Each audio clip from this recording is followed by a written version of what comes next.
পরবর্তী প্রশ্ন মোহাম্মদ জুবাইর ইবনে আনসারি নামক এক আইডি থেকে এক ভাই প্রশ্ন করেছেন, হায়াত শেষ হওয়ার আগে কি কারো কোনো কিছুর মাধ্যম দ্বারা মৃত্যু হতে পারে, যেমন পানিতে পড়ে মৃত্যু, আগুনে পড়ে, অথবা বৈদ্যুতিক শর্ট খেয়ে, অথবা সুইসাইড আত্মহত্যা ইত্যাদি? অর্থাৎ ভাই জানতে চেয়েছেন যে মৃত্যুর নির্ধারিত সময়ের আগে এই ধরনের কোনো ঘটনার মাধ্যমে কোনো মানুষের মৃত্যু হতে পারে কিনা। এটি স্পষ্ট একটি ইসলামী আকীদার বিষয়।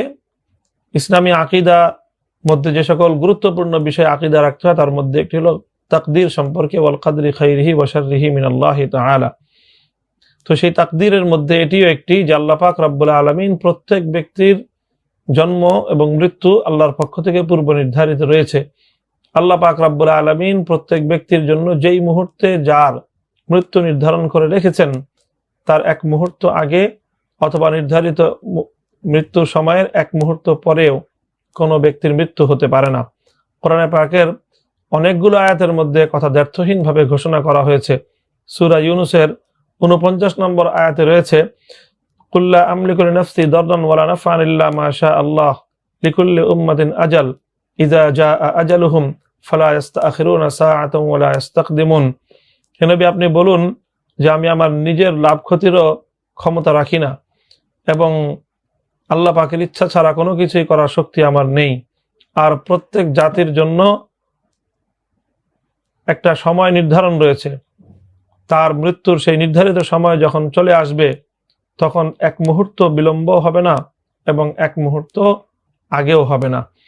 কোরআনের এই ঘোষণার দ্বারা, অমোঘ ঘোষণার দ্বারা এই কথা দ্ব্যর্থহীনভাবে প্রতিষ্ঠিত এবং প্রমাণিত যে প্রত্যেক ব্যক্তির জন্য আল্লাহ পাক রব্বুল আলামিনের পক্ষ থেকে মৃত্যুর সময় নির্ধারিত রয়েছে এবং নির্ধারিত সময়েই প্রত্যেক ব্যক্তি মৃত্যুবরণ করে।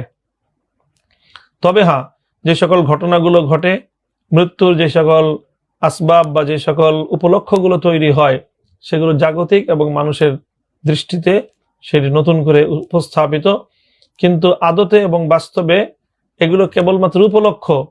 আল্লাহ পাক রব্বুল আলামিন এভাবেই প্রত্যেক ব্যক্তির তাকদীরে যেই সময়টুকু তার মৃত্যুর জন্য নির্ধারিত করে রেখেছেন সেই মৃত্যু নির্ধারিত সময়েই যে কোনো একটি উপলক্ষ সংঘটিত হয় এবং সেই আল্লাহর পক্ষ থেকে পূর্ব নির্ধারিত সময়ে একজন মানুষ মৃত্যুর কোলে ঢলে পড়ে।